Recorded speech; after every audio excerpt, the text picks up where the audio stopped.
We had to do a little excursion, if you don't mind. A little excursion to take care of nuclear weaponry in the hands of maniacs.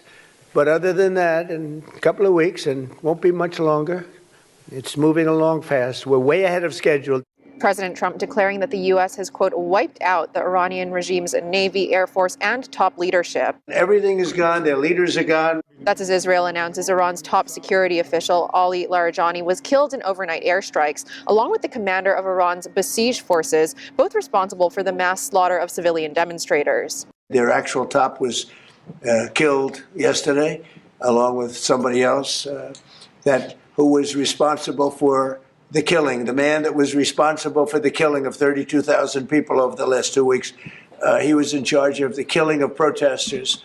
It's an evil group. And as the Trump administration continues to condemn media coverage of the strikes in Iran, from, quote, parroting the Iranian regime's propaganda to airing uninterrupted segments of Iranian state TV to pushing the narrative there's been, quote, mixed messaging or internal contradictions about the objectives of Operation Epic Fury, President Trump declares coverage both at home and abroad as undermining the U.S.'s decisive wins against the regime. The reporting of the war was unbelievable. We have decimated that country.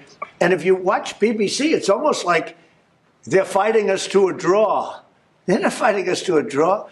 It was very inaccurate news. The president warning that biased media coverage presents graver risks than ever, with serious national security implications, declaring that even the term fake news no longer suffices as a description. I came up with it, but it's no longer accurate. It really is. It's corrupt, fraudulent news. It really is. It's fraudulent. It's not just fake. It's beyond fake. It's really criminal what they do. This comes as President Trump says that the U.S. no longer needs or desires the help of NATO countries. As he says, quote, they don't want to get involved with our military operation against the terrorist regime of Iran, despite the fact that almost every country strongly agreed with what we are doing. I'm disappointed in NATO, very disappointed. We've had great support from countries in the Middle East, great support, but we've had no support from essentially no support from NATO. And as the director of the National Counterterrorism Center resigns, claiming that Iran posed no imminent threat to the U.S., GOP lawmakers are calling his resignation a, quote, good riddance.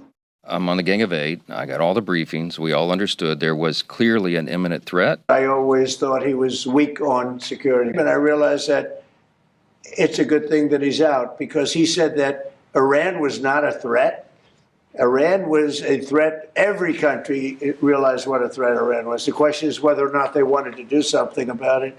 Meanwhile, as Cuba was plunged into darkness by an island-wide electricity blackout Monday, affecting all 11 million residents, President Trump says that Secretary of State Marco Rubio has been in negotiations with the island.